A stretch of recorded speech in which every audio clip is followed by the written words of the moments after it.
Hello नमस्कार मेरे प्यारे साथियों, आज सभी का मेरे चैनल फिजिक्स जंक्शन अभी में स्वागत है। बच्चों, आज हम जैसा कि बोर्ड पर लिखा हुआ है आप कुछ देख पा रहे हैं कि हमें एक रिलेशन प्रूव करना है F बराबर r/2 r बराबर 2f with the help of concave mirror.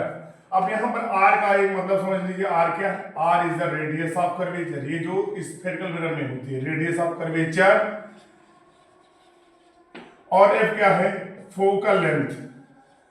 और ये किसके लिए है बेटा? ये दोनों किसके लिए है बेटा? स्फेरिकल मिरर के लिए। किसके लिए है बेटा? ये स्फेरिकल मिरर के लिए। तो ये बेटा हमें कॉन्केव मिरर की हेल्प से प्रूव करना है कि ये जो स्फेरिकल मिरर की फोकल लेंथ होती है वो रेडियस ऑफ कर्वेचर का हाफ होता है, या फोकल लेंथ का डबल रेडियस ऑफ कर्वेचर के बराबर होता है। तो आइए बच्चों, उसको पहले हम फिगर को बनाते हैं कंप्लीटली, फिर हम चीजों को प्रूव करते हैं। बेटा देखिए, हमने क्या किया, सबसे पहले एक इंसिडेंट रे ली है जिसका नाम जो ए से स्टार्ट होती है, क्योंकि रे का जो एक प्रोड्यूसिंग पॉइंट होता है वो फिक्स होता है, और ये आपके मिरर पर एक डी पॉइंट पर इंसिडेंट हो रही है। और जब कोई भी रे प्रिंसिपल एक्सिस के पैरेलल होती है, वो भी in the case of concave mirror, तो after reflection it passes through principal focus.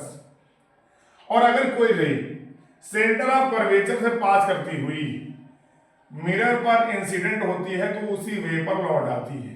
अब बच्चों यहां पर हम क्या करेंगे, सबसे पहले एंगल्स को फॉलो करेंगे। ये एंगल 1 हो जाएगा, ये एंगल 2 हो जाएगा, और ये एंगल 3 हो जाएगा। अब बच्चों यहां पर देखिए, ये जो एडी है, ये जो एडी है इसको क्या मानोगे? एडी है इंसिडेंट रे। क्या है बच्चों? ये इंसिडेंट रे है। और बच्चों जो डीएफ को मानोगे, ये बच्चों क्या है? Reflected ray. क्या है बच्चों? ये रिफ्लेक्टेड रे। और यहां पर जो CD है या DC है, ये क्या है? नॉर्मल रे है। क्या है बच्चों? ये नॉर्मल रे। यहां पर जो एंगल 1 है, ये क्या है? Angle of incidence. क्योंकि चीजों को हम पहले इकट्ठा कर लेंगे तभी हम प्रूव करना शुरू करेंगे। और एंगल 2 बच्चों क्या है? Angle of reflection. Angle of reflection. बच्चों अगर हम गौर से देखें, यहां पर जो AD है वो इस प्रिंसिपल एक्सिस के पैरेलल है। अब प्रिंसिपल एक्सिस इनफाइनाइट लेंथ का होगा, तो इनफाइनाइट लेंथ की लाइन के पैरेलल है, तो उसके छोटे से पार्ट के भी क्या होगी? पैरेलल होगी। तो जो AD है वो क्या होगी? CP के भी पैरेलल होगी। तो जब CP के पैरेलल होगी तो यहाँ पर CD जो होगा, यहाँ पर जो आप CD देख रहे हैं, CD ये क्रॉस लाइन होगा। CD इज क्रॉस लाइन, ये क्रॉस लाइन हो जाएगा। तो एंगल 1 बराबर एंगल 3 हो जाएगा। ये कैसे हो जाएंगे? Alternate angle. क्या हो जाएंगे बेटा? Alternate angle. तो ये चीजें हमारी जरूरत वाली बच्चों इकट्ठा हो गई हैं। अब बेटा हम क्या करते हैं, इसको बेटा हम इक्वेशन 1 नाम दे देते हैं। अगर हम बच्चों अब हम प्रूफ का प्रोसेस शुरू करते हैं। बेटा अगर हम देखें तो एंगल 1 बराबर एंगल 2 भी होगा बाय लॉ ऑफ रिफ्लेक्शन। यानी रिफ्लेक्शन के दो लॉ हैं, उसमें एक लॉ ये भी है कि जो एंगल ऑफ इंसिडेंस है वो एंगल ऑफ रिफ्लेक्शन के बराबर होता है। अब बेटा बाय इक्वेशन 1 एंड 2, अब इक्वेशन 1 एंड 2 से बच्चों देखेंगे तो हमें मिलेगा क्या? देखो इक्वेशन 1 और 2 से देखो, जब 1 3 के बराबर है, 1 ही 2 के बराबर है, तो 3 और 2 भी बराबर हो जाएंगे। एंगल 3 बराबर एंगल 2। अब ये प्रोसेस खत्म होने के बाद हम आगे आते हैं। अगर हम ट्रायंगल DCF देखिए, DCF ट्रायंगल हमको दिख रहा है, triangle DCF in triangle DCF। देखो बेटा थक जा रहा है लेकिन देखने की कोशिश करिए, अब क्या करें, लिखना पड़ेगा ही। इन ट्रायंगल DCF में देखो बेटा, क्योंकि ये जो एंगल 3 है और एंगल 2 है, ये DCF के एंगल हैं, और उनके जब कोई भी किसी भी ट्रायंगल के दो एंगल बराबर हो जाते हैं तो वो आइसोसेल्स ट्रायंगल हो जाता है। क्या हो जाता है बच्चों? आइसोसेल्स ट्रायंगल हो जाता है। तो जब एंगल 3 बराबर एंगल 2 हो जाएगा तो इनकी फेशियल साइड, उनके सामने की जो भुजाएं हैं वो बराबर हो जाएंगी।